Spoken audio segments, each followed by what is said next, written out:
Welcome Man, to the Domestic good. Draft Podcast. We're back after a week off. Dan, how you been? Good. How have you been, man? You out of the country. You're back in. Yeah, I was in Spain for a They week. let That's you why we had back the week in. off. But yeah, they let me back in. I brought a beer with me too, so I'll tell you about that in a second. But why don't you kick us off with what you're drinking first? It's brewed in San Diego now, but it's a Mexican company. The company's called Cerveza Loba, Loba meaning she wolf. And it started in 2011, grew to 2015 to their headquarters in Guadalajara. And it's one of the best breweries in Mexico. I've never heard of it. Can's very bright, drew me in off the shelf, but they won a bunch of awards. In 2016, they won the best medium brewery in Mexico. 2019, they won best brewery in North America by the International Beer Challenge. And what I'm drinking is Mexican Goza. It uses guavas in there, a little salt as well. Very, very summery, getting ready for the summer here. 4.5%. Really nice. Kind of tastes like a sour, which some Gozas do to me. But I like it, man. It's pretty good beer. Nice and light, ready for the summertime. They expanded, so they do have a brewery here in a canning here in San Diego. So they are shipping their products to the UK and also here in California. So maybe sooner or later they'll be out in the Midwest, but right now it's just UK, California, and Mexico. What do you got? You All brought right. one from Spain? I did. Yeah, it's from a brewery called Cerveza Calella. They're out of Asturias, Spain. It's three friends met at film school actually back in 2001. They met someone named Enrique. He was a partner at Dougal's, which is another Spanish brewery. Years go by, 2010. Enrique encourages them to brew their own beer. They realized in Asturias there's no microbrewery, so they got down to work with their motto: "Make rich beer, not get rich with beer." The beer I have here is called Goma 2. It's considered one of the best IPAs in Spain. 3.84 on Untapped, 6.3%. It's hoppy, it's smooth. It's actually really good. Now, you might not think of Spain as a major beer producer. It's because they aren't. They're a massive producer of wine, more than in France and Italy. So they actually have about 13% of all vineyards in the world. But it's become far more common to see someone drinking what's called a caña in a bar than it is a glass of tinto, which is red wine. Spaniards don't drink pints. They just drink smaller measures known as cañas, so it's just smaller beer. But sometimes bars will only have one or two beers on tap there. So it'll be like a main tap, which is typically Estrella, and then the other one is typically an alcohol-free version of Estrella. But in recent years, craft beer has grown in popularity in Spain, and it's more common than ever to find bars and restaurants that stock them. So I was able to get my hands on some, and Nice. I am Very nice. excited to be back. And I'm excited for our next guest. He's actually going to growing in popularity as well in Chicago. Anyways, it's Danny Parkins. He's at Danny Parkins on Twitter. He's the afternoon host on 670 The Score. If you follow any type of Chicago sports, you know the name. Danny, thanks so much for joining us tonight, man. Yeah, thank you guys so much for having me on. I really appreciate it.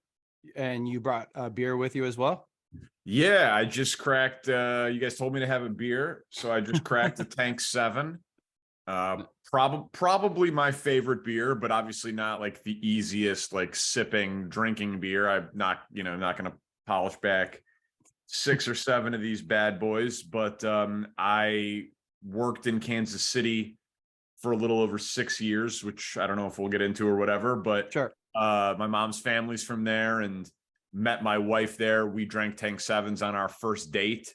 Boulevard is like the most popular Kansas City brewery. They got a pretty good craft beer scene that's grown out of that, but Boulevard's certainly the most successful, and this is their signature beer. I'm not like a connoisseur or anything. Like I can't tell you about the formula or anything like that, but I know it's 8.5% alcohol by volume, and it's Gets the job delicious. done. Gets the job done. Yeah. As a Daniel, and I've gone by Dan and Danny, are you full on Danny, or is this you grew into it, or Full on Danny. Yeah. Really? Ever since I was a kid, I never wanted to. I feel like I don't do anything serious for work. And so Dan or Daniel are like the adult versions yeah. of the name. None of my friends call me Danny. It's all Parkins. Parkins? Yeah, last Yeah. name here too. Yeah, but my parents and teachers and my wife and all that's always been Danny. And so yeah, I stick with that.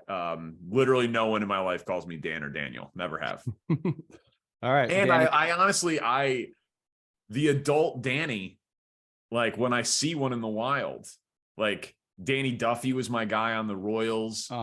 Danny DeVito. Like I feel like there's like a kindred spirit if you go by Jimmy instead of James. Or, Much different life path from a Dan to a Danny. Definitely. Huge. Yeah. Yeah. If I'm a Dan, I'm wearing a suit and tie to work every day. Well, shit. All right.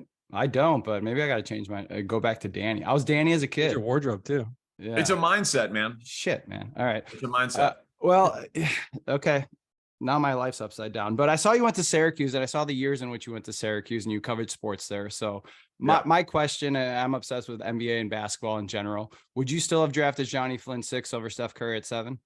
I never would have, but so that's hilarious. So I knew Johnny a little bit. Like, I think if we pass each other on the street tomorrow, I don't think he would remember me or anything. But at the time, you know, I was around the team all the time, and I distinctly remember there was a Nuggets Suns preseason game at the Carrier Dome, because so like Melo champion to do it back at Syracuse, and Shaq was on the Suns at the time, and I was standing courtside, like behind the scorers table, center court, so 8 feet from the court, next to Johnny Flynn, and it was just the two of us, and I'm 6'6'1", and I'm noticeably taller than Johnny Flynn.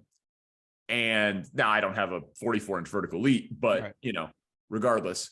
And I said to him, I said, "You really think you're big enough to compete with these guys?" Whoa. And he got so pissed. I bet. he was, and like, I didn't mean it as disrespectful as it came out. And like, we had a pretty good relationship and rapport. Like in college, we knew a lot of the same people. I covered him, like I said. So like, it was just like, shit, man, look at this. Like, this isn't the Big East. That's not Rutgers, like, you really think you can compete with it? And he had the hops, he had the speed. He just didn't have the like shot making ability. He couldn't put the ball in the basket. And you need to do that in the NBA. You need to do that in the NBA. Yeah. And Steph Curry definitely had it. Knows how to do that. Yeah. Yeah. So that's an all-time bad draft pick. Yeah, Timberwolves, man. They took what? Rubio and Flynn before. Rubio and Flynn Curry. over Steph Curry. But Johnny Flynn, man, in the 6 overtime game at Madison Square Garden, greatest college basketball game of all time, which I was at. Really? Yeah, he played 67 of the 70 minutes in that game. Dude was tough as hell. You got a favorite Syracuse basketball player? Eric Devendorf. Devendorf, the shooter. Love it. The shooter, the shit talker, jumped up on the scores table because he thought he had hit the game winner in regulation. Yeah. Of that game. Yeah, Devendorf was my guy. Those were the good years of the Syracuse team. Those mid to late 2000s teams. Well, it was a lot of fun. They were really fun, but it was weird. Like, they went to the NIT twice in my 4 years, but my freshman year was when Jerry McNamara had the Big East tournament run where they won all the nail biters and he hit 3 game winners. He was the best. I think that was my favorite during that time. Yeah, so that was his senior year because he was a freshman on the team that won the title in 2003.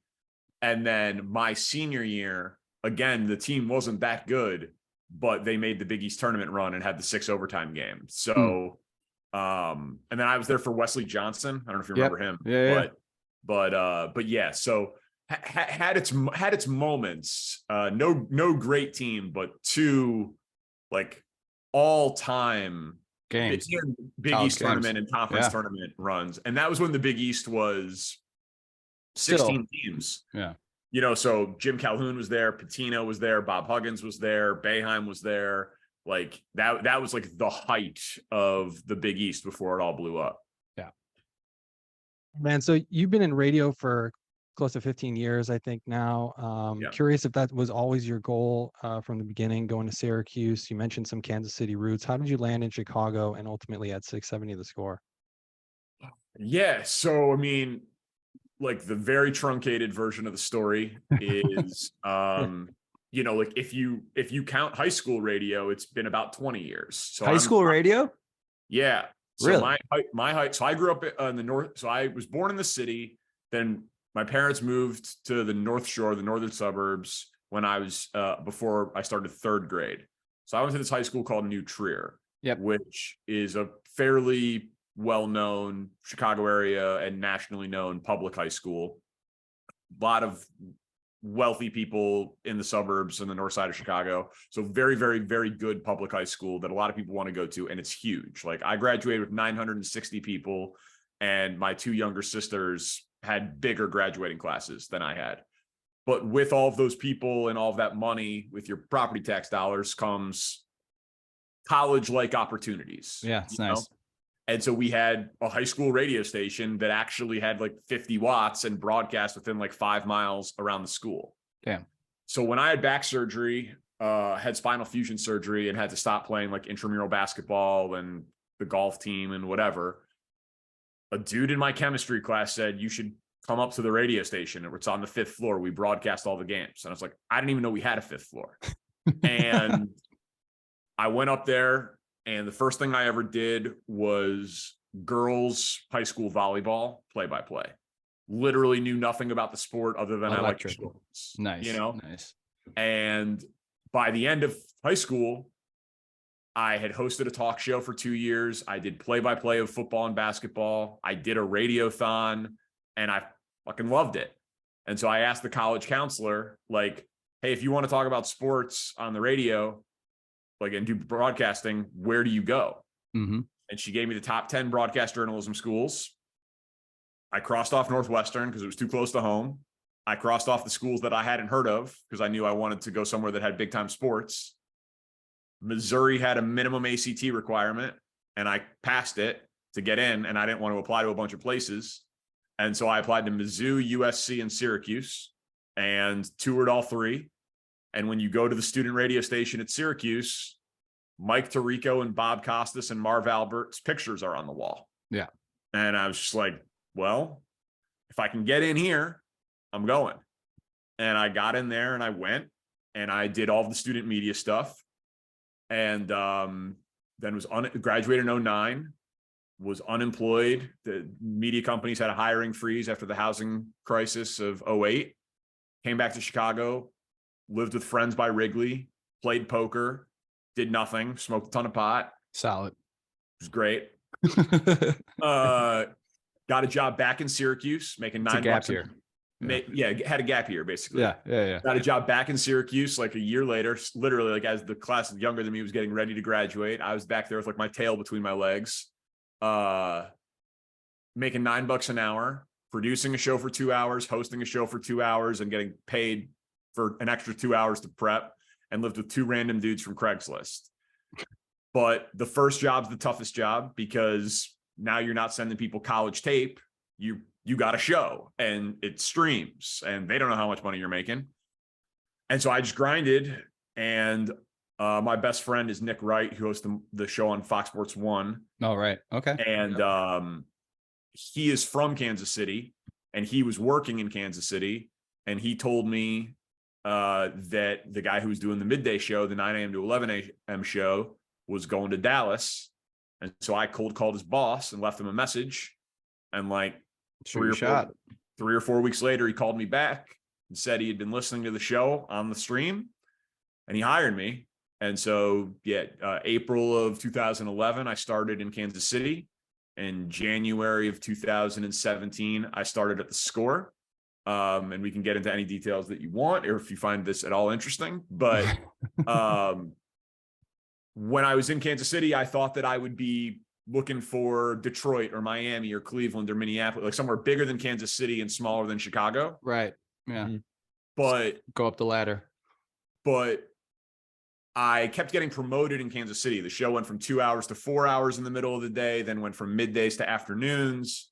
And then we had more success. And then the Royals went to back-to-back World Series. And like, I was kept networking with Mitch Rosen, who runs the Score where I work now, and Adam Delavitt, who ran ESPN 1000 at the time and who I interned for when I was in college.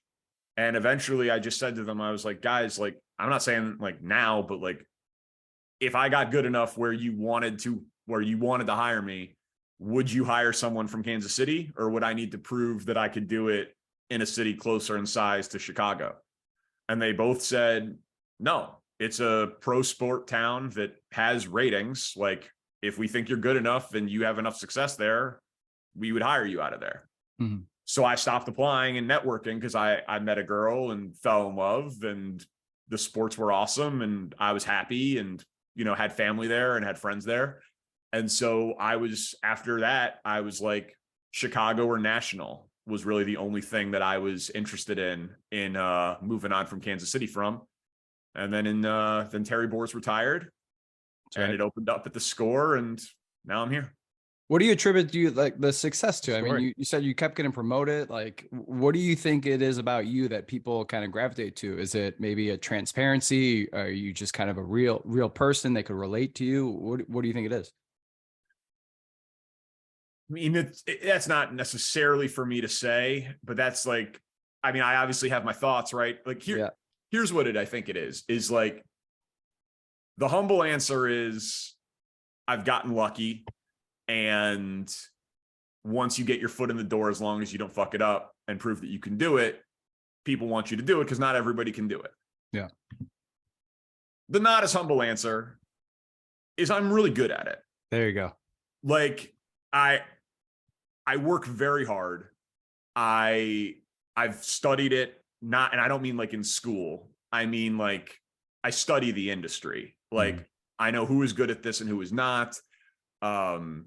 Got names? No, I'm kidding. Sure. I mean, I can do that all day. No, seriously. Like, you know what I mean? Like I work hard at the craft of forming compelling sports opinion. And I won the state title for debate in high school. If I wasn't doing this, I really don't know what I would do, but it would be something with public speaking, right? Like for people that do sports radio, I have above average intelligence, way above average work ethic, and above average, like 99th percentile debate skills. And so if the job is to make compelling sports opinion, and I'm actually willing to like put in the time and the prep and watch the games and do the research and talk to people and show up and whatever, that just separates you from a lot of people. And then also my youth has been a huge advantage to me, right? Like as podcasts and Apple and Spotify and everything has exploded, the percentage of the pie for radio has shrunk. And so like Dan McNeil, when he was doing Mac Yurko and Harry, was making $700,000 a year base salary.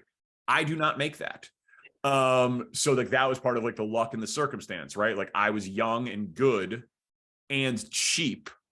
So they were able to now I make very good money, but like as my foot in the door and as I would rise up the rankings, so, my first job in Kansas City that came with health insurance and my first ever salary, I made $30,000, but like I was thrilled. So it's a combination of like working my ass off, being good, getting lucky, being young, being cheap, and then probably 15 other factors that I haven't mentioned. Good recipe. Yeah. And you mentioned a few of the ways the industry's changed since you've started, with podcasts kind of blowing up. What do you think the future of talk radio is then, with the advancement of smart tech and even chat GPT questions and things like that? I mean, what do you think the future of talk radio is?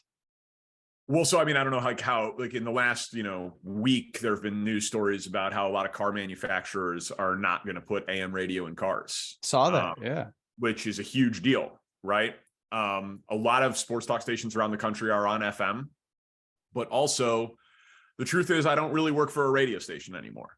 The majority of the audience is still hearing me from a 50,000 watt radio station, but we do huge streaming numbers on the Odyssey app, and we do big podcast numbers. And you can now say to your Alexa or your Google Home, like, play 670 The Score, and it'll play.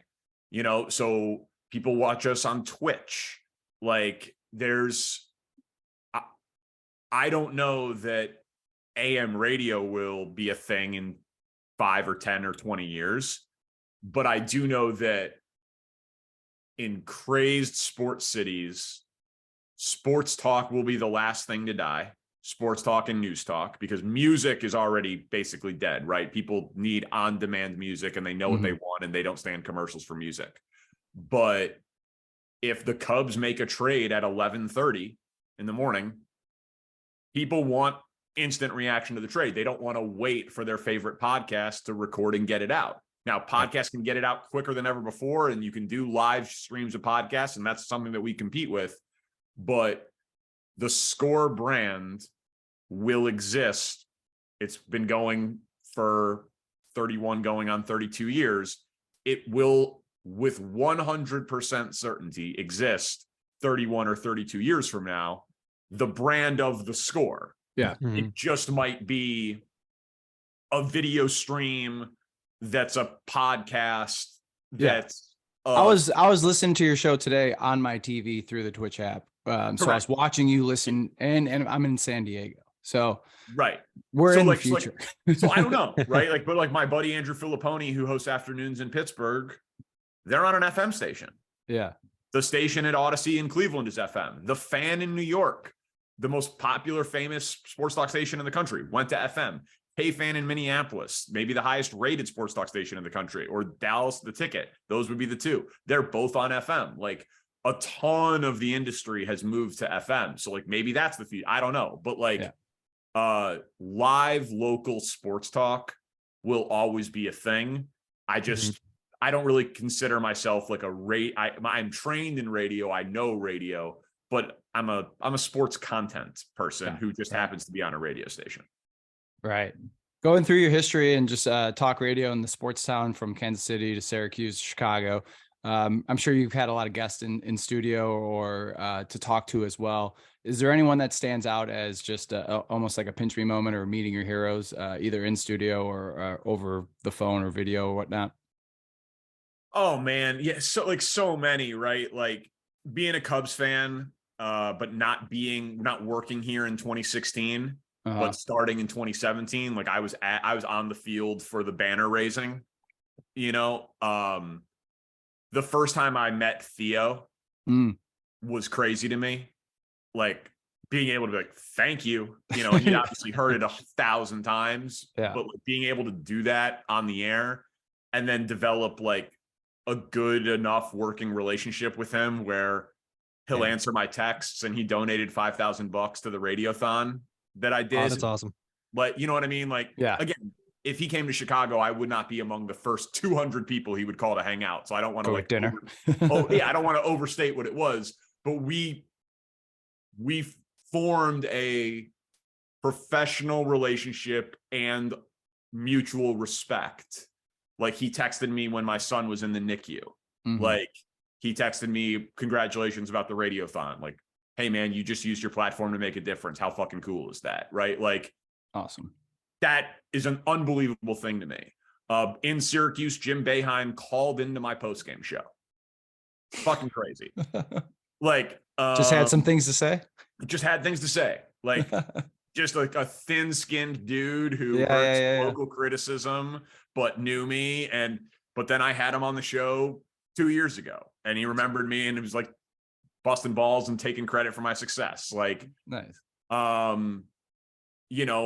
Dave Wanstead has become a friend. Crazy.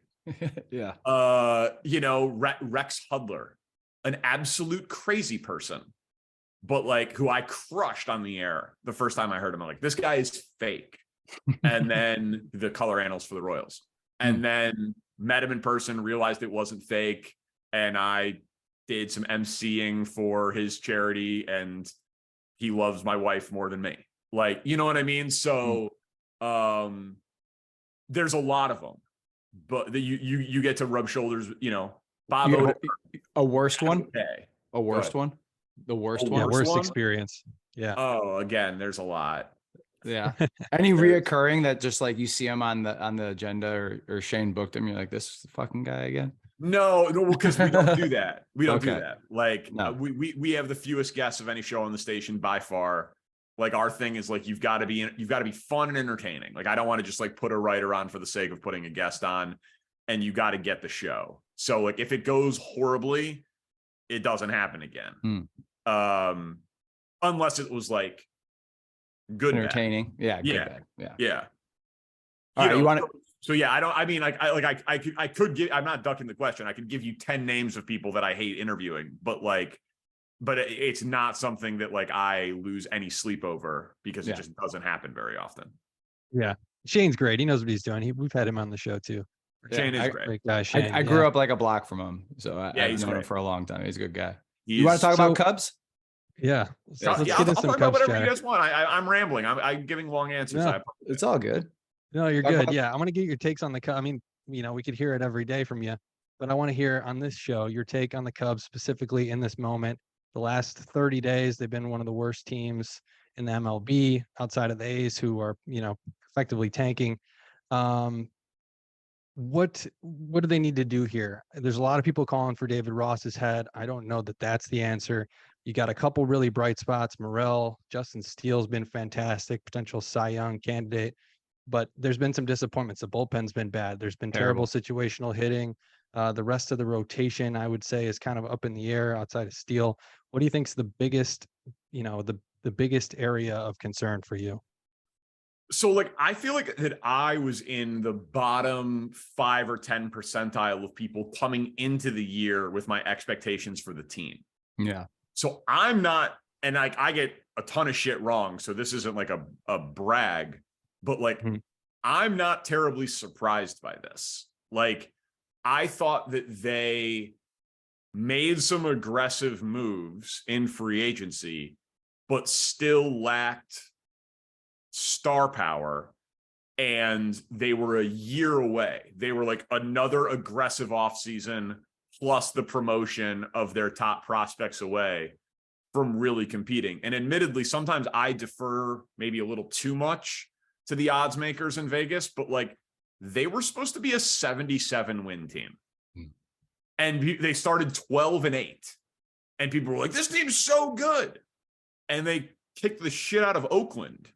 They were plus 22 run differential in 3 games against the A's. And everyone's like, the run differential's so good. I'm like, okay. Yeah.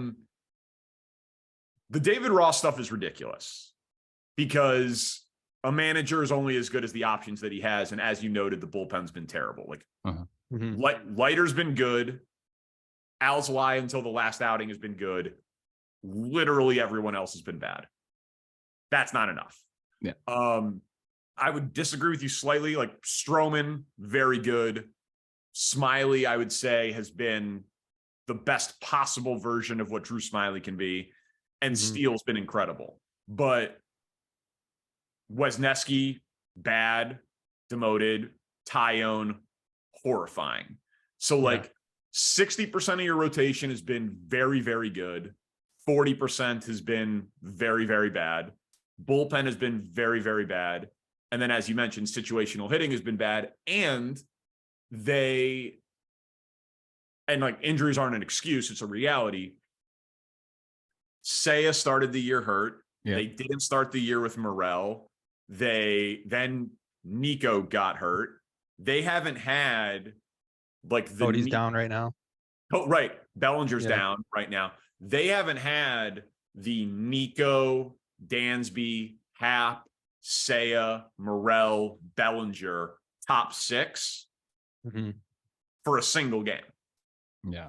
And that's not like, again, every team deals with injuries, but their margin for error, I think, is smaller because they weren't that talented to begin with. And that combined with the other stuff that you mentioned is really hurting them. So like I think they're a really healthy organization. I think their pitching infrastructure is great. I think they maximize a lot of the talent that they get. Their defense is obviously great. And I know that they're going to spend money. Do you think Christopher, the guy that I always want to like just focus on, because he's an anomaly to me, is Christopher Morel. Is he, I mean, he's going to level out. He cannot keep, what is he on pace for, like 92 home runs this year or something like that? Yeah. But is he really somebody who's going to stick around, or are we going to sell high with this guy? Because we got people coming up behind him. He doesn't have a position really. He plays everywhere. What is he? Foundational piece or not? Yeah. Well, I mean, listen, he's got 8 home runs in 11 games. So stud. Yeah. Right. Like he's got 19 in 40 games across AAA and the pros. So So the and next Barry Bonds. right, exactly. And he's 23 years old, and he seems to be an awesome athlete.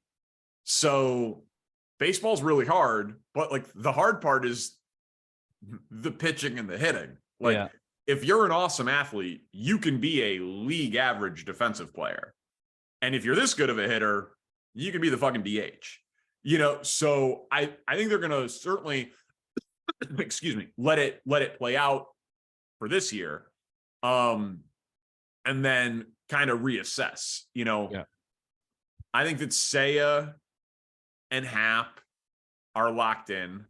I think that Dansby and Nico are locked in. Obviously, they want Mervis to be locked in. Third base is where there's a spot. They played him a ton in center before he got promoted. So, but PCA, is obviously in the system. But some people are going to get traded. So maybe it's Morel, maybe it's PCA, maybe because of the DH, Morel is your DH, and then like a spot starter when other guys need a breather. Your question makes sense. We've talked about it on the show, but rushing to the finish line on that guy, tonight he was in the lineup batting fifth at DH. Great. Like, I'd rather see him get 4 or 5 at bats than Trey Mancini, right? Or Madrigal or Masterboni, right? So, like, figure out the defense over the next like 300 games, literally, and then see what the offense is over that period of time, and you deal with it. And so, like, he'll obviously cool off, but I don't have a good answer for you of what he is, but I do think that his ceiling is crazy high. And so I wouldn't, they're not going to trade him this year. I can guarantee you that. Yeah. Man, fans would lose it too if they traded PCA. Like you mentioned, that's the most. Yeah, hyped again, everyone's on board for sure. Yeah. I don't think they will, but like in an alternate universe where they were 6 up instead of 6 down, if they thought that they had a real shot at signing Shohei Ohtani, would you trade PCA? There it is. Yeah. You know what I mean? As the centerpiece for Ohtani as a rental? Like a lot of people would say no. I would say yes, because PCA might not hit in the big leagues. Like a defensive center fielder, that's probably like a 3-win player. Shohei can be a 10-win player. And if Bellinger's awesome, and we'll see because he was slumping before the injury, but like Bellinger's really good defensively and a better bat than PCA projects to be. So maybe Bellinger's the impact bat that they've needed, and they're going to sign him. So, you can't fall in love with prospects. And yeah, Cubs fans would be pissed, but you just got to win those trades. Like, you know what I mean?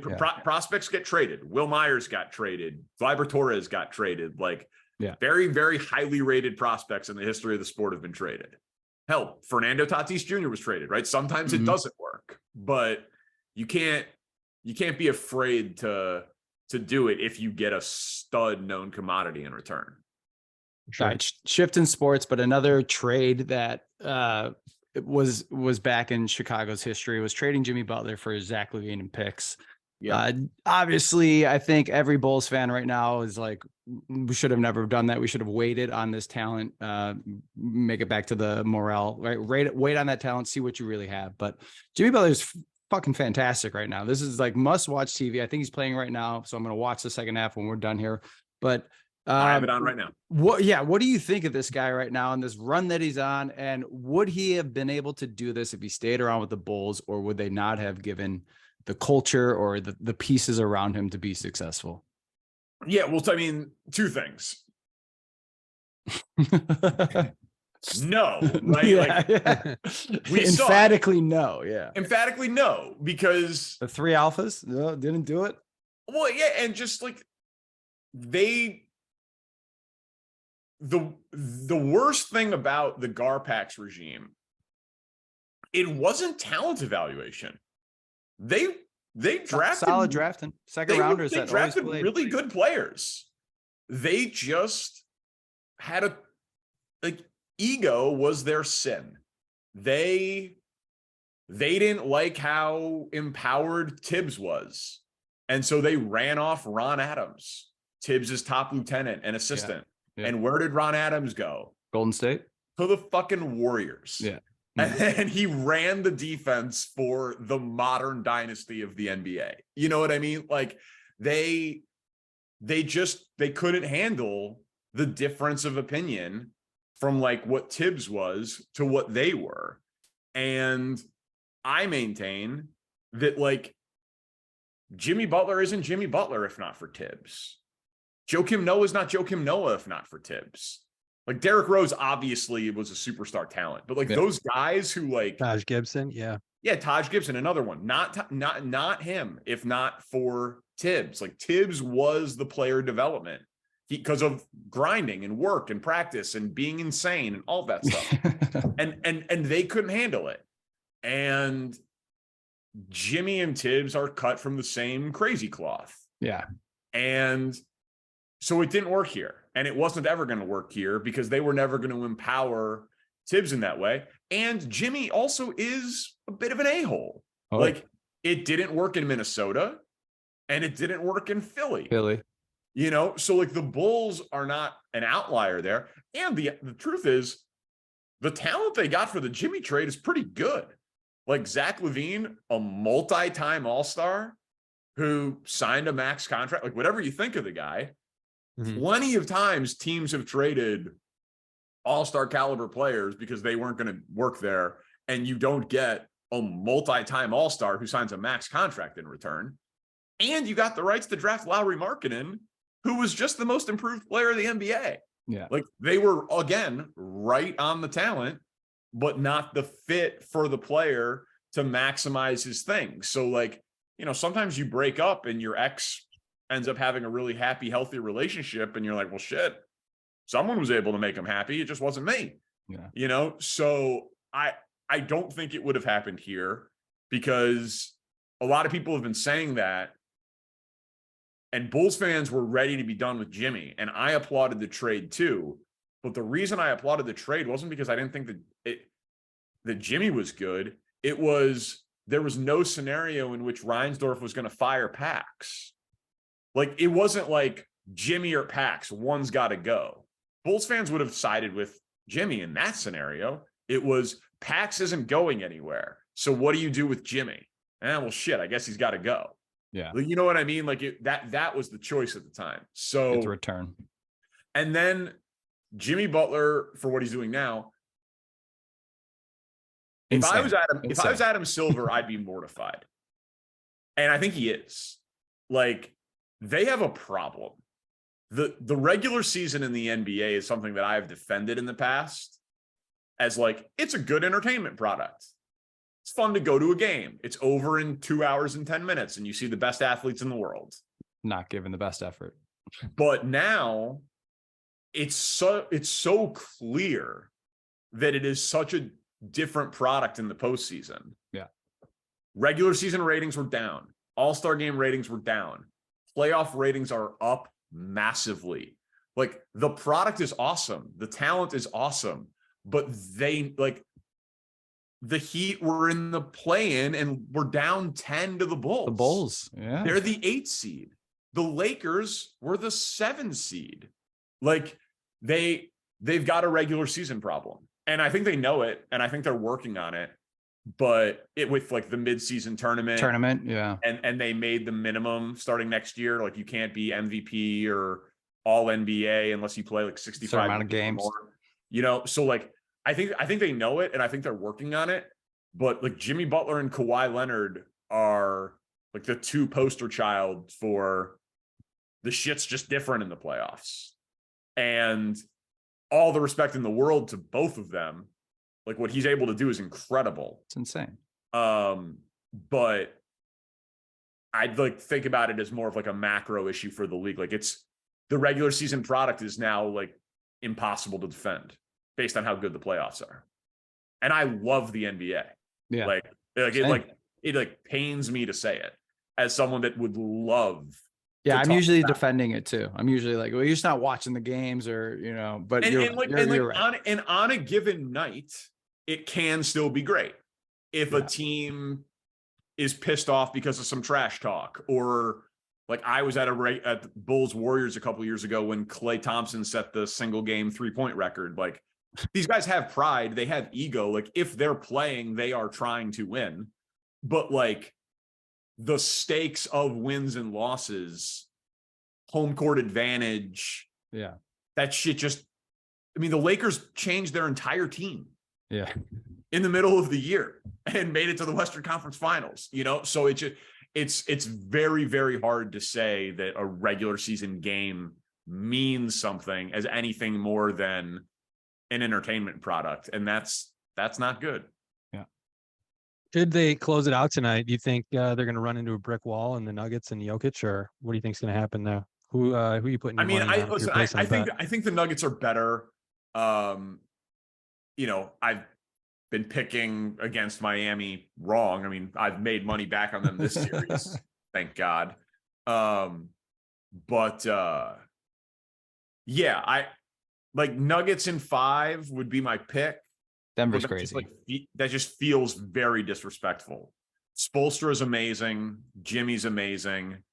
And It's going to be a great series if that's the series, because it's going to be two really hardworking teams that just are going to be constantly making adjustments, constantly figuring out how to defend a pick and roll with a 7-footer, a Jimmy Butler running the offense as well, the backdoor cuts that the Heat do. It's going to be really good basketball if that's it. Well, right. And like, I think it's like possibly like I think that the Western Conference Finals was great, even though it was a sweep. Like, those were 4 hard fought, 3 of the 4 close, very compelling games. And that was statistically best offense in the playoffs, best defense in the playoffs. But the Heat are right there with the Lakers as a defensive team. So I actually think it's going to look a lot like the Western Conference Finals stylistically. And then it'll just come down to, like, hopefully we get a bunch of close games and it goes 6 or 7. But Jokic is he's insane. He's absolutely insane. Yeah. The step back 3 he hit was it yesterday with the time running out, the 1-footer like over his head. Everyone's seen that shot at the local rec, and he just cashes it. Yeah. And then his brothers. Did you hear LeBron after the game about it? He was like, everyone talks about Jokic and gives him his accolades, like, because of the stat line. He's like, but I understand, like, his basketball IQ. He's so smart. He's like, I think that we had some of our best defensive possessions of the year against him in this series, got him to an impossible spot with no dribble, with 3 seconds left on the shot clock. And then he puts the ball behind his head like Larry Bird, launches it 50 feet in the air, and it swishes, and you just have to tip your cap. I was like, what the hell? Yeah. Great answer. Absolutely insane. Yeah. I like his brothers too, with Malone on the sideline. Like, it's a good story. It's a good story. Yeah. It's a lot of fun. Speaking of LeBron post game, do you buying that he's considering retirement here after that loss, or is that just him trying to hold on to the limelight for a little bit longer? I see. I don't think it's that sinister. I think it's like mostly pain of a loss and being reflective, and he elected not to have surgery on his foot, and his explosiveness clearly wasn't there. 38 too. I mean, explosiveness. 38, 20 years. Yeah. Like crazy career. It's crazy. Like I think it's 95% plus that he comes back. Yeah. Mm-hmm. But I think that, like, Dave McMenamin's reporting on it was compelling, saying that LeBron, like, had softened his stance on, like, he wants to play with Bronny, but maybe that's not Bronny's path or dream or whatever. And the thing that Anthony Davis apparently said, they were talking about the Olympics, and, like, LeBron said he didn't know if he had another one in him, and he thought he meant Olympics, and he was like, no, I don't know if I'll still be playing by 2024. So, like, that's, those are two, at least, like, those 2 things plus what he said, I have to at least consider the possibility. Yeah. But I don't think he's forcing his way away from the Lakers. Like, he just showed that he can go to the Western Conference Finals with them. and Bronny agreed to play at USC. I think he wants to be in LA. Yeah. So I don't think that's I don't think it's like a leverage play to leave LA. Maybe it's a leverage play to trade the 2029 first round pick to try to go get something else. Just go all in. But they've already gone pretty all in for him. And so I think that they'll continue to do that. But yeah, I think It's strange to think about the NBA without him. Like I've been this year, I've been like thinking, I've just been like sitting and thinking about him. Like I've hated him for so long because he always knocked my team out. And I've just, he's always been my villain in the NBA. And I'm just like, I'm going to miss when he's gone though. Like, I've hated him for so long. Now I'm in the respecting him. Now he's in his, like, it's going to be a strange product when he's gone. And who's going to be the next? Is it going to be Wembanyama or is it going to be somebody else? I don't know. Man, I saw LeBron play in high school. Yeah. It's crazy. Like he played at the EA Sports Roundball Classic at the United Center. And I went to the game with my dad, right? Like he's the best athlete that I've seen start to finish, yeah. I mean, him and Tiger, but and the way he's been able to preserve his health too is just, it's so impressive. He's like, he's indestructible. Yeah, it's unbelievable. And so like, that's the thing we talked about on the show today. Like people that like are offended if people say that he's better than Jordan, like that you're just like, if you hate him, you've just like deprived yourself of 20 years of basketball genius out of like an argument that can't be settled because time travel doesn't exist. Like that's just so stupid. Like they're different players in different eras. It's okay. True. You know what I mean? Like it's okay. Like it doesn't. It's not my fault. It's not my fault. Thanks for talking me off. It's not my fault. Thank you. Yeah, I'm just saying. Like I got a Michael Jordan jersey right there. Like I fucking love Michael Jordan. He was a formative figure in my childhood. Like I love, but like I wasn't gonna like let that deprive me of enjoying LeBron James play basketball. Space Jam 2 sucked though. Can you admit that? Yeah, of course. Okay. All right. Of course. All right, last question. We'll get you out of here. I know you have 2 kids, correct? Evan's got a daughter, and I am expecting my first kid here in August. Any advice for new dads out there? Oh man, yeah, a lot. First of all, if anybody says sleep now, literally cut them out of your life. They literally can't be trusted with anything. Like, because it's the worst piece of advice ever. Because if you ever like gotten 4 hours of sleep, or like you got 10 hours of sleep last night, and then you get 4 hours of sleep the next night, guess what? You're tired after the 4 nights of sleep. The 10 hours 2 days ago didn't mean shit. Right. So like sleep now is like the worst argument ever. There's the stand-up comedy bit of like people say like sleep when the baby sleeps, but it's like, so what am I supposed to do? Like do the dishes when the baby does the dishes? Like, like you just need to be okay with imperfection. I think like everything's on the internet. You can Google it. Figure it out. How do you know what I mean? How do you help a baby talk and walk and sleep and change diapers and you know what I mean? Like everything's on the internet. Well, then there's 17,000 different ways to do it. Everyone has an opinion on it. It's just survival. And that's all it is. Your only job is to love the kid, support the kid, and keep the kid alive. Everything beyond that is gravy.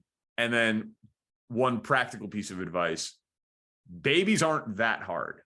They are either tired, hungry, have gas, or need a diaper change. Those are the only 4 things that a baby ever really needs. So like babies aren't that tough. They're just tiring. It's the 3.5-year-old that I have that is a lot. Wonderful. I'm very happy. Yeah. My daughter just turned 2.5, so she's getting there. I know what you're saying. You know what I mean, though? Like they have opinions. They talk back. They have tantrums. They're irrational. They like do crazy, dangerous shit. Like maybe that's maybe more of a boy thing than a girl thing. But like, the baby, feed them, burp them, change them, get them sleep. You'll be fine. You'll be sleep deprived, but you'll be fine. Appreciate it. It's the like 2 to 5 year windows that seem to be more challenging. Something to look forward to. Thanks Like, again. here's the thing, though. Here's the thing. There are moments that are unbelievable. Right. Like, yeah. Yeah, I had a buddy, or it was like, to do our list of pros and cons to have a second kid. There's so many cons, and then the pros, just like, it's the best thing we ever did.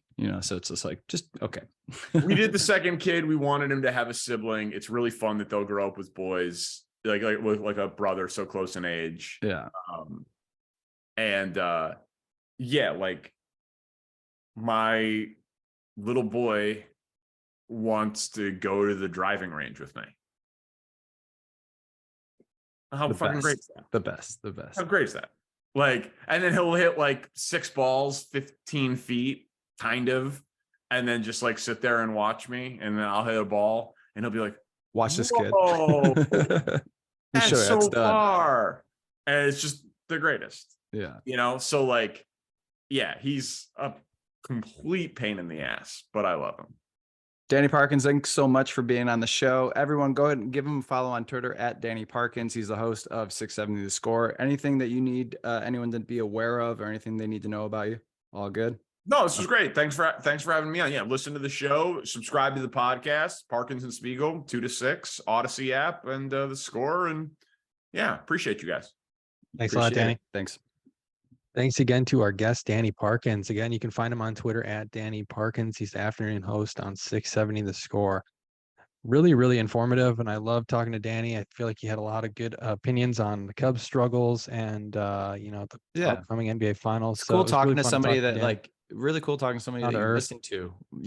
I listen to Parkinson Spiegel like all the time driving home from work, and then just to have him on. And I think when I asked that question of like, why do you think you've had that ascension? Just because he's a good guy, right? He's a good, knowledgeable guy who knows his shit and, knows how to talk about different opinions and different things going on in the sporting world. It definitely works hard. Yeah, that was fun. Yeah. All right. So I'll give you a fast fact before we get out of here, Dan. At the top of the show, I mentioned that I was back in Spain. That's why we were off last week. Mentioned how craft brewing is on the rise out there. So I'll give you a few little fast facts here about that. According to the Spanish Agency for Food Safety and Nutrition, in 2008, there were just 21 microbreweries in Spain, 21 in the whole country. By the end of 2015, 7 years later, there's 361. So an explosion over those 7 years, 1,600% increase. And then as of 2022, there are 420. So in just, a 14-year span there, it went from 21 to 420. It was blowing up. For context, in 2022, there were 9,709 breweries in the United States. So obviously the US is a little more microbrew heavy. So we should open up a brewery in Spain is what you're saying. But Spain is on the rise. it's on the rise right now.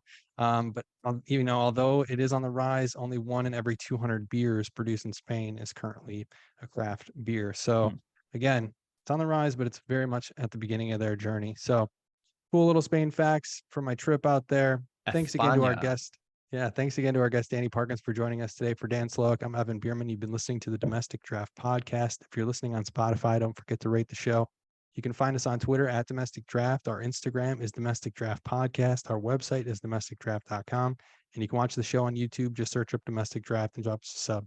Thanks again for listening. Cheers.